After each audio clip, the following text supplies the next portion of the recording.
सूतक में पीढ़ियां कैसे गिनना, तो इसका जो चार्ट है ना, तो इसमें क्रम से दिए हैं 1 से 7 तक, 2 1 से 7 तक एक चार्ट, 1 से 7 तक एक चार्ट। तो इसमें जन्म के विषय में तो स्पष्ट है कि जिस पक्ष में जन्म हुआ उसकी पीढ़ी गिनना है, और मरण के विषय में भी जिस पक्ष में मरण हुआ है उसी की पीढ़ी गिनना होगी। वह भी ऊपर जहां एक के 2 पुत्र रूप वृषभ कुमार, जैसे एक सबसे ऊपर दादाजी हुए, उनके 2 लड़के हुए, एक इस साइड 2 टीम होती ना, जैसे क्रिकेट में होती ना टीम, ऐसी टीम बनाना है, 2 टीम अलग अलग है ना, टीम बन गई 7-7 की। अब जिस पक्ष में मरण हुआ उसी की पीढ़ी गिनना होगी। वह भी ऊपर जहां 1-2 पुत्र रूप वृषभ कुमार को 1 मानकर जिसके 5 नंबर का मरण हुआ तो वह 6वीं पीढ़ी कहलावेगा। सुपार्श कुमार की तरफ से ए से जी तक, ए से जी ये दूसरी साइड है ना, जो ABCD होती ना, तो किसी भी व्यक्ति के लिए एक समान 6वीं पीढ़ी होगी, उसमें कोई भेद नहीं होगा। अब घटना पक्ष में देखें तो अजित कुमार के क्रम में जब 5 नंबर के मरण पर अन्य बाद की 2-3 पीढ़ी रहेंगी या ऊपर भी 2-3 पीढ़ी से अधिक जीवित नहीं रह सकती हैं, इसलिए अपने पक्ष में तो कोई विकल्प नहीं बनता, क्योंकि दूसरे पक्ष वालों के लिए सूतक पातक का विकल्प होने पर पीढ़ियां तो जहां घटना हुई है उस पक्ष की गिनने पर पीढ़ी का निर्णय किया जा सकता है। चर्चा करते हैं सूतक के बारे में। सबसे पहले देखो अपन चार्ट को देखते हैं। 3 पीढ़ी तक 10 दिन और 12 दिन एक कॉमन है, जन्म और मरण का, तो इसलिए 10 दिन का ही सूतक रहता है, वो मरण का 12 दिन, 13 दिन का नहीं रहता। चौथी पीढ़ी में 10 दिन कॉमन है ये। फिर इसके बाद 6 दिन का और 5 दिन का जन्म का, मरण का 6 दिन, यानी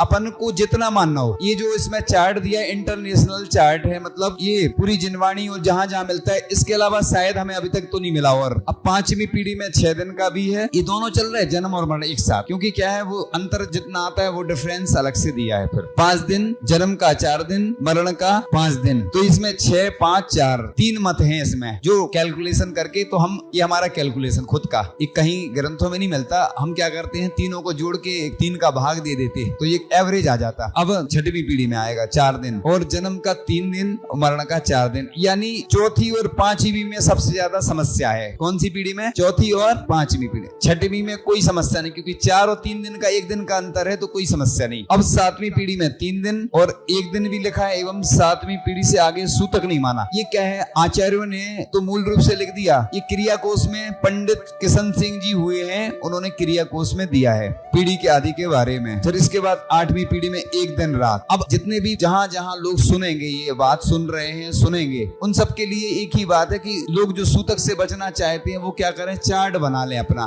7 पीढ़ी तक, 9वीं पीढ़ी में 6 घंटे का और स्नान तक, 10वीं पीढ़ी में स्नान लिखा है बस। इसलिए जो हम चार्ट बनवाते हैं ना वो पीढ़ी का, वो अपने अपने घर में सभी लोग लगाएं जिनको सूतक से बचना है। 7वीं पीढ़ी के बाद कोई समस्या है ही नहीं, इसलिए सूतक चाहे मानो चाहे नहीं मानो। और पीढ़ी गिनने में चाहे तुम्हें ऊपर चले गए हो बुजुर्ग, स्वर्गवासी हो, चाहे हो या नहीं हो, पीढ़ी गिनने में कोई दिक्कत नहीं, जीवित हो या 7 पीढ़ी का बस हिसाब किताब है, सीधा सीधा। अब पुत्री एवं अन्य रिश्तेदार निज घर में हो तो 3 दिन, घर से बाहर हो तो नहीं लगेगा। निज पुत्री, क्योंकि पुत्री को शादी हो जाती ना, गोत्र चेंज हो जाता, ऐसी तलाकशुदा हो जाती, तो वो अगर उधर से तलाक हो गई तो वो इधर का मानना पड़ेगा। गोत्र जाने वाले को वो गोत्र जहाँ चला गया, जहाँ रह रहा है वर्तमान में, उसका ही सूतक लगेगा। क्योंकि पशु वगैरह का रहता है ना सिस्टम, पशु नौकर आदि जो सूतक रहता है, अगर घर से बाहर रहते तो नहीं लगता, घर में है तो, क्योंकि वो पंचेंद्रिय जीव है, पशु बड़े जीव माने जाते, इस वजह से उनका अपने ही समान, मनुष्यों के समान व्यवस्था रहती है। अन्य व्यक्ति दासी दास पालतू जानवर का निज घर में 1 दिन और घर से बाहर हो तो नहीं लगेगा। ये अलग अलग है थोड़ा, पुत्री एवं रिश्तेदार का अलग है, और अन्य व्यक्ति दासी दास पालतू जानवर का निज घर में अगर है अपने घर में तो 1 दिन, घर से बाहर कोई नहीं। पुत्री और उसका दोनों में डिफरेंस। अब गृह त्यागी सन्यासी, उसका संग्राम में 1 दिन, और घर का त्याग कर समाधि पूर्वक मरण हो तो परिवार को 1 दिन का सूतक लगेगा। गोत्री अन्य स्थान पर विदेश में हो तो खबर आने के पीछे शेष दिनों में बंटवारा वैमनस्यता होने पर भी सूतक लगता है। अब आगे का जो है ना चार्ट, वो थोड़ी कुछ चीजें वो थोड़ी सी बोलने में ठीक नहीं रहती, कुछ चीजें आगे बहुत सारा डिटेल्स है। तो इस प्रकार से हमारा प्रयास प्रत्येक गांव नगर में विवाद नहीं हो, विवाद सुलझाने का छोटा सा प्रयास है। अब क्या करना नहीं, क्या नहीं करना सूतक में, अपन को जब मंदिर जाते ना तो अब किसी की बातों में नहीं आना, अपन को है ना कि ऐसा नहीं करना वैसा नहीं करना, गौर से सुन लो। अपन जो परंपराएं चली आ रही हैं उनको बदलना है। तो इसमें देव शास्त्रु का स्पर्श बस वर्जित है, भाव से सब कुछ करना अपन को, द्रव्य से सिर्फ निषेध है। द्रव्य से भगवान का अभिषेक पूजन आदि भाव से कर सकते हैं, और भाव से आहार भी दे सकते हैं अपन, द्रव्य से नहीं दे सकते, भाव से बाहर खड़े होकर देख सकते हैं। अब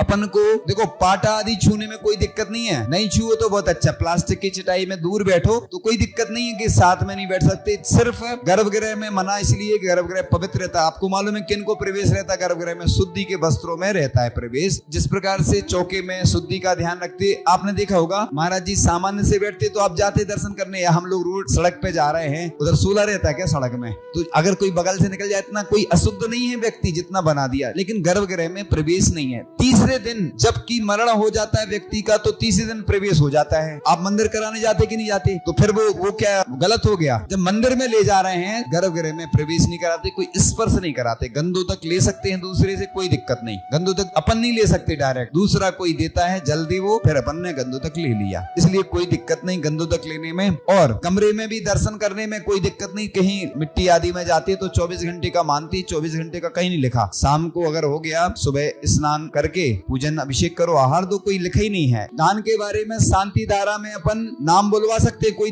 बाधा नहीं है, क्योंकि व्यक्ति को सूतक लगा है। शांति धारा में तो नाम में थोड़ी सूतक है, फिर तो भगवान के प्रशस्ति में नाम लिखा है, सूतक लग जाए तो मिटाना पड़ेगी प्रशस्ति, है ना? तो ऐसा नहीं, नाम में सूतक नहीं होता, व्यक्ति को होता है। और जो महापुरुष होते हैं उनको तो सूतक लगता ही नहीं है। लोगों के मन में एक प्रश्न आता है, लोग पूछते हैं करते हैं कि कटिंग आदि का, सेविंग आदि का कितना लगता है? तो कटिंग का तो 6 घंटे हम लोग पालते थे ब्रह्मचारी अवस्था में, उस समय हमें जानकारी नहीं थी। फिर 3 घंटे 2.5 घंटे, ये कहीं शास्त्रों में नहीं मिलता, लोक प्रचलन में, लोक मान्यता में जो चीजें हम बता रहे हैं ये अन्य जगह से कलेक्शन संकलन करके फिर बताया जा रहा है। ये किसी का एक व्यक्ति का नहीं है, इसलिए ये लोक प्रचलन में है। और 2.5 घंटे का भी होता है, और सेविंग का 48 मिनट का होता है। सेविंग मतलब जानते ना, सेविंग करवा। तो कई लोग एक होशियारी करते हैं बहुत अच्छी कि सुबह आहार भी दे लेते, पूजन कर लेते, दोपहर में कराते हैं, तो वैसा सूतक नहीं है। ये जो वाला सूतक चल रहा है वो अलग है मैटर, ये सूतक नहीं रहता। लेकिन ग्रंथ आदि नहीं छूते हैं जब सेविंग आदि करवा के आते हैं। लेकिन मुनिराज का अलग विषय है, केस लोंच आदि करते हैं, तो ऐसा नहीं कि उनको ग्रंथ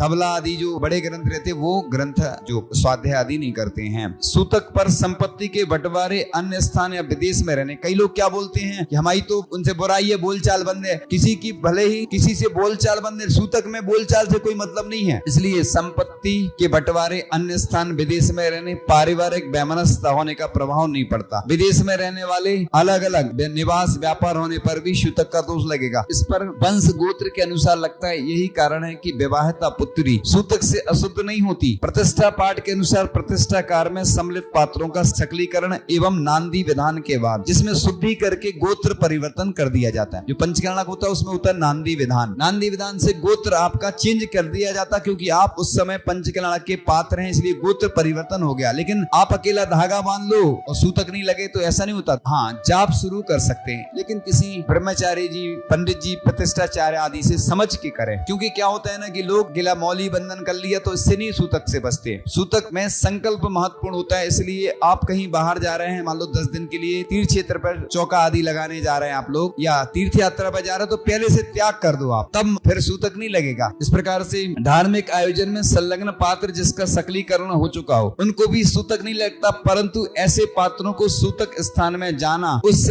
आयोजन में सम्मिलित होना। जैसे एक विधान में बैठे हैं और आपके घर में सूतक लग गया तो आप उस घर में नहीं जाओ, अपने रिश्तेदार के यहाँ रुक सकते हैं, क्योंकि वो अशुद्ध है। यानी यहाँ तक लिखा है कि मुनिराज उस बसती का में रुक भी नहीं सकते, आहार भी नहीं कर सकते जिसके यहाँ सूतक लगा है। गर्भवती महिला 5 माह तक ही आहार दे सकती है। कई चौकों में महिलाएं काम करती हैं ऐसी, बाद में जब आ जाती हैं तो मालूम चलता है तो वो ठीक नहीं है। कुछ भी काम नहीं करना, क्योंकि जो शास्त्रों में लिखा है वो शास्त्रों के हिसाब से सही माना जाता है। 5 माह तक भगवती आराधना में मूलाचार ग्रंथ में ऐसा ही लिखा है कि 5 माह तक ही आहार देने की पात्र है। पूजन को निषेध नहीं किया। विधान में भी अगर दूर से बैठना चाहे तो बैठ सकते। देर तक विधान चलता है, पंचकर्णक देर तक चलता है, उतनी देर तक उसको भूखा रहना पड़ता है, तो जो अंदर संतान रहती गर्भावस्था में उसको भी तकलीफ होती है। इसलिए ऐसा नहीं सोचे कि पूजन नहीं करना। जो पुरानी महिलाएं वो निषेध करती हैं, इसलिए किसी को निषेध नहीं करना। पूजन में कौन भगवान के ऊपर चढ़ाना है, और ऐसे में तो और विशुद्धि बढ़ाना, जिससे उस होने वाली संतान पे अच्छे संस्कार आए। इसलिए पूजन अच्छे से करो और डबल करो, बल्कि इसलिए शास्त्र स्वाध्याय करो उस समय अच्छे से, और पूजन जरूर करो। और संस्कार के बारे में जो भी पुस्तक आदि निकली हैं उनको पढ़ना चाहिए ऐसे समय में। तो इस प्रकार से पति का मरण होने पर 12 दिन का ही सूतक मानना है। 13वें दिन से द्रव्य पूजन, स्वाध्याय, आहार दान आदि करना चाहिए। ये जो भारत में परंपरा चल रही है कि 30-40 दिन तक महिलाएं नहीं करती। पहले के लोग दुखी ज्यादा रहते थे। अपन ये दुख आदि करते हैं तो इसलिए किसी के यहाँ बैठने जाते हैं ना अपन, तो उसको ज्यादा दुखी नहीं करना चाहिए अपन को। अपन किसी के यहाँ जाओ तो 12 भावना आदि सुनाना चाहिए। 3 दिन के बाद जाते हैं, क्योंकि उसको जिससे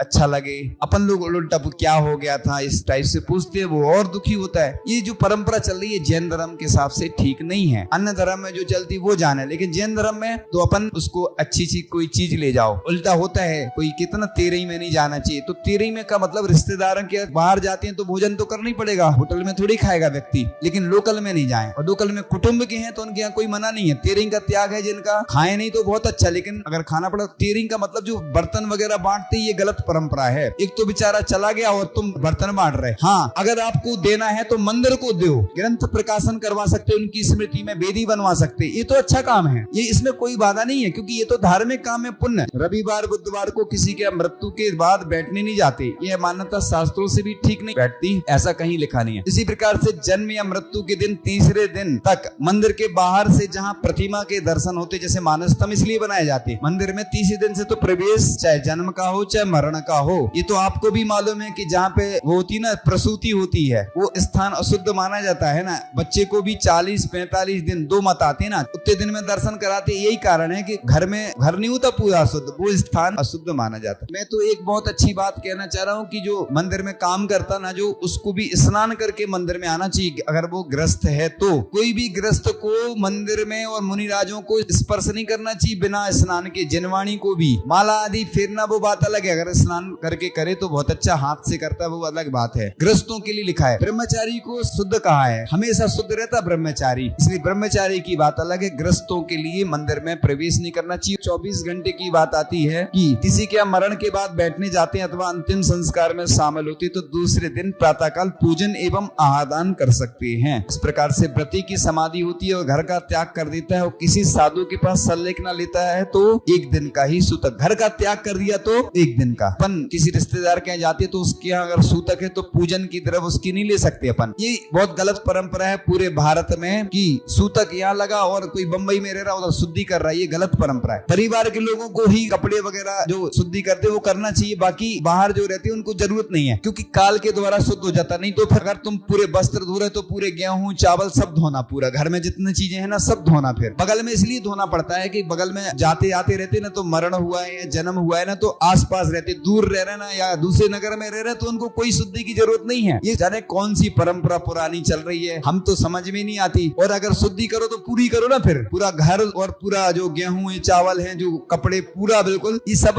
पुरानी परंपरा है। यही तो हमें चेंज करना है। हमने जो प्रतिष्ठाचार्यों से चर्चा की और जो ग्रंथों में पढ़ा, कहीं ऐसा लिखा ही नहीं है। शुद्धि का लिखा है, अपन शुद्धि करते स्नान कर लेते, शुद्धि हो जाती। अब बताओ किसी की लकड़ी में जाते हो तो स्नान ही तो करते, घर के बाहर स्नान करते ना अपन, की घर में प्रवेश नहीं होता, शमशान से आते हैं। और मुनिराज शमशान से आ जाए तो स्नान भी नहीं करते, पैर अकेला धो ले बस उतना ही ठीक है। तो मुनिराज पवित्र हैं, शरीर से पवित्र हैं, वो अशुद्ध तो है स्थान। हड्डी का स्पर्श मुनिराज भी अगर करते हैं तो उनको प्रायश्चित लिखा है। अधिक जानकारी के लिए हमारी वेबसाइट www.jindharm.com पर जाएं या फिर नीचे दिए गए QR कोड को स्कैन करें।